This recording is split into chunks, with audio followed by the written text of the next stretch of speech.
On Primetime Politics tonight, the latest on the efforts to combat the Omicron COVID variant, speeding up booster shots and new testing rules for Canadian travelers heading south. Are those the right steps to try and cut off the spread of the new variant? We'll ask this expert to weigh in. The rocky road to reconciliation, the Minister of Crown-Indigenous Relations joins me to discuss his plans to accelerate efforts to repair a broken relationship with Canada's Indigenous peoples.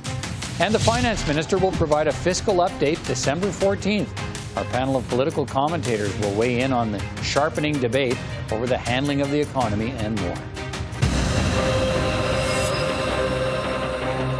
But we'll begin tonight with the latest developments on the response to the COVID-19 variant known as Omicron.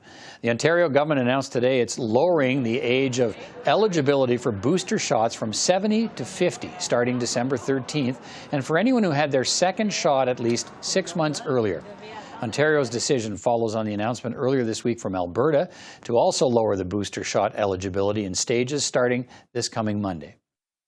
Our strategy really is to maximally protect all Ontarians with first, second, and third doses, given that Delta is our enemy. I do hope and wish that it gives us also protection against Omicron, but I have to be completely honest that we don't have the science to make that statement yet. But I expect some level of protection, given that it's only 30 mutations out of a very long protein that I think will have some antibody protection against it. And in the United States today, the President Joe Biden announced ramped-up measures to try to curb the impact of the Omicron variant. That includes easier access to booster shots, and starting next week, all travelers arriving in the U.S. by air, including fully vaccinated Canadians, they'll all be required to present a negative COVID test taken within 24 hours of their flight to the U.S. instead of the current 72 hours. I'm announcing today that all inbound international travelers must test within 1 day of departure, regardless of their vaccination status or nationality. This tighter testing timetable provides an added degree of protection as scientists continue to study the Omicron variant. And we are extending the requirement, both internationally and domestically, to wear masks for travel on aircraft, trains, public transportation through the winter months.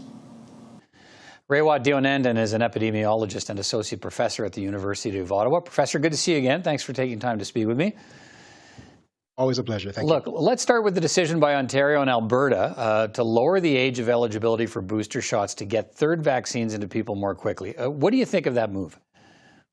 Well, first of all, there's a conflict here, a tension between the need to vaccinate the world and the desire to have optimal immunity for those of us who are already vaccinated in the rich countries. Both need to happen, frankly. And we're sitting on millions of doses here in Canada that aren't being shipped around the world. So I think, now is the time to be trying to optimize the immunity for those of us who've been vaccinated. That means lowering the age for those eligible for that booster shot. I think it will make a difference in terms of population dynamics and transmission, and certainly for individual protection. And I want to come back to, you've raised an important point on the global vaccine issue, and we'll come back to that. But what do we know about the current vaccines and whether they're effective against the Omicron variant, whether a booster shot will provide more protection? We don't know a lot. That's the bottom line. That's not useful for anybody right now. I will say it's highly unlikely that the vaccines will have no effect. It's likely they'll have at least some effect, and probably a significant effect. And we're hearing some rumors from Israel that they have some data showing that the Pfizer shot is quite effective against serious disease. That's good. What boosters do is they increase the antibody response, your immunogenic response. That's always a good thing. So it seems likely that a third booster, a third dose in the Prime series actually, will increase our resilience against Omicron. This is all predicated on having no data. This seems likely. Yeah, we are in this funny area, right? We're in this, not funny necessarily, but we're in this area where we don't know a whole lot about how this variant will perform and how serious it may affect people. Should we be worried about that? The decisions taken now, how do we know they're the right decisions in the absence of the data? Well, there is the precautionary principle that says in absence of complete data, if the threat is serious enough, we overreact. And so we have to overreact right now, which means rolling out all the plans, all the levers to increase vaccination, rolling out all the tools we have to increase and optimize the immunity that exists, and reducing the likelihood of importing more cases of Omicron by doing border testing, and also ratcheting up our genomic surveillance, so we get a handle on where this variant is popping up in our community, so we can suppress it when it happens. We're doing everything we need to do in absence of complete information. As more clarity comes forth, then it'll be clearer exactly which steps are needed more than others. I will add that we know now that COVID is airborne. That's been confirmed. And as a result, the mitigation tools we can use are extraordinarily different and potent, like ventilation and N95 mask usage. Those two things alone should curtail transmission substantially. You touched on it earlier. The conversation around the need for boosters can't take place in isolation. There's the argument that the world would be better served, Canada would be better served by sending excess vaccines we have for boosters, perhaps to developing countries that need initial doses of vaccine to stop the spread. You touched on it. Tell me more. Where do you come down on that? Well, here's the thing. Until most of the world is vaccinated, the unvaccinated, especially those in countries that cannot afford good quality masks and ventilation and distancing, will be variant farms. This is where the new variants will emerge. And new variants are the single most dangerous roadblock on our highway out of this mess. We have to take that off the table. And we do that by having as much population immunity built into the global population as possible. That means an enormous global effort to produce and distribute both vaccines and high-quality respirator masks. And yet, still, there's the option. Should we booster Canadians, if I can put it that way, or should we say, look, we think we will have enough protection in the short term against the variant, and we got to get these excess vaccines to poorer countries? I'm going to give you an unhelpful answer. That is, we can do both. And it just takes political will and a decision to do so. We have the technology. We just need the will and the desire to invest the resources in doing both. Acquire more doses, encourage the world's manufacturing sector to produce more doses and more masks, and do both. All right. We also have new testing rules from the United States announced today for all air travelers, including Canadians, who will now need a negative COVID test within 24 hours of their flight to the United States instead of the rules now, which is 72 hours. What do you think of that measure? Yeah, testing remains our best hope of curtailing this threat at an international level until we understand it better. So it has to be done. I know it's inconvenient for many and expensive for many. And there may be other tools we can overlay, like empowering the pharmacies close to the airport with appropriate tools to do rapid testing. Having more rapid PCR testing capacity available will be helpful. But I think this is a wise option in the short term until we fully know what's going on. Very quickly to finish up here, we've had Delta, we have Omicron. How often should we expect to see and have to react to COVID-19 variants of concern? Variants are popping up all the time. Most of them don't make the news. Most don't even make the status of variants of interest. Those variants of interest, variants of concern, and variants of high consequence. Keep in mind, we have seen no variants of high consequence yet, which is a good thing. The highest we've seen is variants of concern. And so far, that means all the variants respond in some way to our treatments and vaccines. So mutations happen all the time. You can't predict when a concerning one will emerge, but they will continue to emerge so long as we let transmission happen, especially in crowded places with no vaccination. All right. It's always good to talk to you, Raywat Deonandan. Thanks for your time again tonight. Take care. Thank you. Well, the speech from the throne 2 weeks ago restated the government's commitment to reconciliation with Canada's Indigenous peoples. But there's a growing demand for more action to back up the words. Marc Miller is the Minister of Crown-Indigenous Relations. It's his job to oversee the efforts to accelerate the process of reconciliation. Minister Miller, first of all, thanks for taking time to speak with me today. I appreciate it. Look, reconciliation was a key theme in the speech from the throne almost 2 weeks ago. Where are you focusing your efforts right now to move that agenda forward? Well, a number of issues, and there isn't just one. What's clearly been said in the speech from the throne is, and as we have clearly stated in the last 6 years, it is the number one relationship of this government. We have seen many successes. We have seen some failures, some steps back. But but I think as the Governor General said so aptly, it isn't just one single event. It is a series of events that talk first and foremost about the relationship of trust and respect that must be maintained with Indigenous peoples in this country. I have the honor of serving in the position of Minister of Crown-Indigenous Relations, and before that as Minister of Indigenous Services for 2 years during a global pandemic. So I have a sense of where I would like to see things go, but they are always ones that we always do with respect with Indigenous peoples and their priorities. I know that in my portfolio, first and foremost, the issue of land is top of mind. It is also circumscribed by the discoveries and rediscoveries of bodies of young souls at former residential institutions. Those have very much clouded minds in the last 3-4 months. We're working very respectfully with communities to honor those souls in the way that the communities themselves choose. But this is always one that is not necessarily linear or not necessarily obvious, but one that we must take as a country for the future of our children. Let me start with some of the things you've picked up on, the kinds of things I want to discuss with you. One of the frustrations we are hearing a bit from some First Nations, and you touched on it in terms of the discovery of unmarked graves at former residential school sites, and they're complaining about the slow pace of obtaining some of the $321 million your government has set aside to search those suspected burial sites.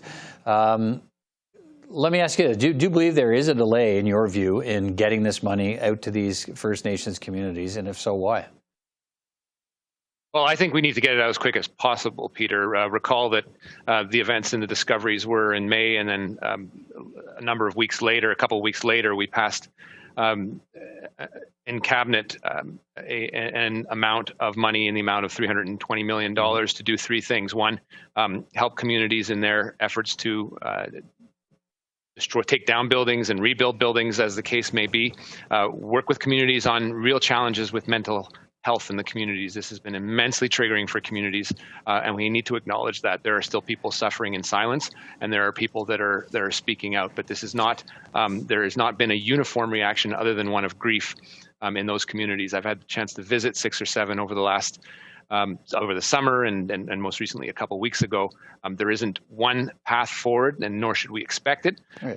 But there are themes coming out, ones of obviously mental trauma and grief, but also ones of hope and making sure that we are not reproducing the model. There is also another $100 million that is specifically dedicated to helping communities in ongoing searches. It isn't every community that necessarily is ready to take that step, and we respect that.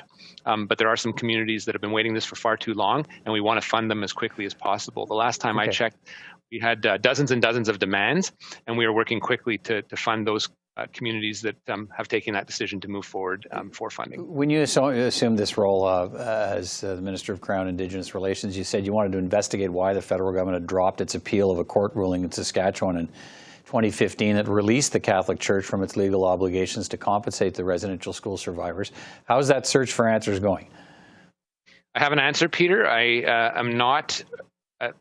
have a few more elements that I need to kind of uncover, but I'm very close to providing an answer to Canadians, and I would expect that answer to be coming in the next few days, frankly. And does that answer include taking them back, restarting the appeal, or is that, you're a lawyer, you would know, I necessarily would. Can you go back at this issue, or is you just going to have an answer? I haven't practiced law in a while, Peter, but it's pretty obvious there is no more recourse under the terms of the document after the appeal period expired, and that's a shame. But I think we have to look at that agreement, particularly from its, not necessarily from its legal aspect, but from more of a moral obligation that underpins it. And I think we'll find a lot of people falling short on that end. But I will be more at liberty to discuss that in the next few days. Failures in the Justice Department? I think there's a lot of accountability that lies within the parties that signed that agreement. Okay. So who is that? The previous government you're talking about? Catholic Church, previous government, and obviously by extension, the government of Canada. Okay, let me ask you this. You settled another land claim this week, and you touched on land claims in your opening answer, this one with the Long Plain First Nation in Manitoba. But there remain, I think it's more than 370 specific claims in negotiation. Many of those are land claims, and more than 170 of those are in the assessment phase. But as you know, there are now complaints that the new guidelines are inflexible, that the process is starved of funding, lacks transparency, and was developed without consultation with First Nations. How do you respond to those criticisms? A number are valid, Peter. And if you recall, this claims process is one that we've been at pains to move it quickly during the last 6 years. But it is slow, and I think we do need to recognize that. There's also, as you mentioned, issues with the process and the reality that there is at times not enough land and that is readily available in communities. The framework pushes towards monetary compensation, which is absolutely important, obviously. But clearly what we've seen, at least that I've seen in the last 2 years as a minister and in the last 6 years as a member of parliament, is some frustration, yes, with the process and with the approach. You don't have to look, well, you can look as far back as the Royal Commission on Aboriginal Peoples to know that the federal Crown only owns a small portion of the land. There's a historic reason for that, and provinces hold it as well. So this is when we talk about land, it's about the federal government's responsibility, yes, to get its act in order internally, but also to work with provinces and municipalities to make sure that when we talk about land to Indigenous peoples, they have to be part of the equation and they need to be on board. All right, let's finish with this. We have a report from the Parliamentary Budget Officer this week that concludes that your government has committed enough capital, $6.4 billion, I think it is, to build or repair the remaining water systems in First Nations communities. But the PBO points out there's a $138 million a year gap in funding to operate and maintain those water systems. What's the plan to close that gap?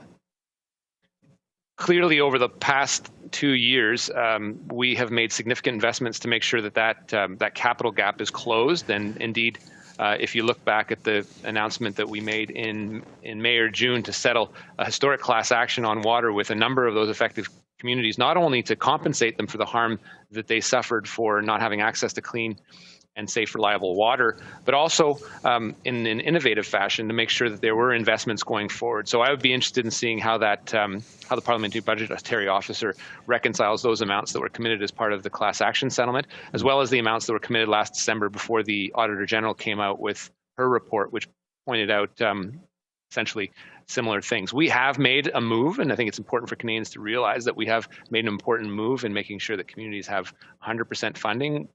Old model had 80% and was putting 20% on the backs of communities that were cash strapped, and we'll quadruple those operations and maintenance monies over the next couple of years. So I'd be interested in looking at the granularity of that. Clearly, operations and maintenance, which perhaps doesn't seem very exciting to people, but is so key to maintaining those assets. Yeah, I mean, is key. Yeah, I mean, there's not much point in helping develop a clean water system that isn't maintained, because you're back to the problem again within a couple of years, right? Well, absolutely. And then you've got small communities that want to train their own, and they're very much entitled to do so. And there are challenges with getting people trained up, and that's something that we're willing to engage with the communities. It depends, again, from community to community, but we've heard that loud and clear. Right. There are innovative programs like Circuit Rider, but we'll keep working with communities to have that O&M gap closed where there is one. Marc Miller, Minister of Crown-Indigenous Relations. Thank you for your time tonight, Minister. Appreciate it. Take care. Thank you, Peter. Finance Minister Chrystia Freeland will provide the country with an economic and fiscal update on Tuesday, December 14th at 4 p.m. The country's finances were front and center again today in the daily question period. The federal government defended its record spending, and the Conservatives continued to blame the government for the rising rate of inflation. Mr. Speaker, news is just leaking out about more massive spending plans from the Liberal government that just recently acknowledged their role in the inflation crisis. Reuters News is reporting the Finance Minister will only give limited information in her fiscal update. The government has already refused to account for $600 billion of their spending, and now they're planning to spend more without any accountability. Why is this government covering up their out-of-control spending? The Honourable Deputy Prime Minister. Mr. Speaker, I'm really pleased to answer an economic question from the Leader of the Official Opposition. It gives me the chance to congratulate him for agreeing last week with Stephen Pelosi and the majority of serious economists that, and I quote, inflation is a global phenomenon. Now, the member for Durham seems to now have lost his nerve, but I guess flip-flops from the Conservative leader are no surprise to Canadian voters, or indeed to the Conservative caucus. Still with the economy, the government struck a deal with opposition parties today to fast-track the setup of the Commons Finance Committee to allow for meetings to begin on Monday to examine Bill C-2. That's the government's package of extended supports for COVID-19. That includes a commitment for the finance minister to appear for questioning for 2 hours at the committee. The deal gives the $7 billion package of supports a better chance of being passed before the Christmas break. Let's bring in our panel of political commentators now. This week I'm joined by Muhammad Ali, a Liberal commentator, Marisa Maslink is a Conservative commentator, and Nikki Hill is an NDP commentator. It's good to see you all. Muhammad, let me start with you. The debate over the economy and the rising cost of living, prominent again in the House of Commons today. What's your reaction when the Conservatives lay the blame for inflation at the feet of Liberal spending? Well, I think they're being a little bit disingenuous with how the inflation debate is being framed. Inflation is impacted across the globe right now as a result of tightened and strained global supply chains. Even the former Bank of Canada Governor, Stephen Pelosi, who the Conservatives appointed as the governor during their period of power, also said it wasn't through government stimulus that was causing inflation to rise. It was through the impacts of the pandemic, labor shortages, supply chains being strained across the globe. There are other countries like the United States and Germany, South Korea that are facing much higher inflation rates. And they've all had different approaches to supporting Canadians throughout supporting their own residents and businesses throughout the pandemic. And so it's not fair to kind of characterize the government as being the reason for this entirely. Marisa, this debate heats up now as we have some context for it, a fiscal update on December 14th. If inflation is a made-in-Canada problem, as the Conservatives suggest it is, what is the spending Conservatives would do away with to bring inflation down? Right, and I think, inflation has become a conversation that regular Canadians are having as they see the price of everyday essentials increase, like groceries and gas. This has been caused by record high domestic deficit spending, and as a country, and all eyes are going to be turned to Prime Minister Trudeau to put out some form of solution. Now it's just a matter of opening up the books and finding out what the current state of COVID-19 is. Will this variant denote more program spending? So all that's just kind of found through opening up the books, but. That's why it's so important to be at a good fiscal state before times like these, before a pandemic, before inflation spikes, so that you're starting off with your best foot forward. And unfortunately, the Trudeau Liberals have been spending like they've been in a pandemic since 2015. So, yeah. Okay. Nikki, Canadians feeling the higher cost of living, I suppose, just want measures to make life more affordable. What should the government be doing about rising inflation? To be honest, I don't think that senior who's already struggling to make ends meet, and we're seeing higher rate of food bank usage, we're seeing people worried about housing, that they're going to be too worried about politicians quibbling about who's to blame here. We've gone through a global crisis. We know that there's still a lot of measures to be taken, and I think where people like Jagmeet Singh and the NDP come in is here are the policy changes that are going to impact affordability. I'm also here in BC, and we're talking about massive impact on supply chain that we've had through this floods, let alone what's going to be needed to protect people moving ahead and rebuild. So these are all huge factors, and I think people just need to be looking more at the policy change right now. All right. Mohammed, given the economic challenges the country is facing, what do you think the finance minister needs to present to Canadians in the fiscal update? For instance, does she need to dial back or signal that the government may dial back some of that promised billions in new spending so as not to encourage more inflation?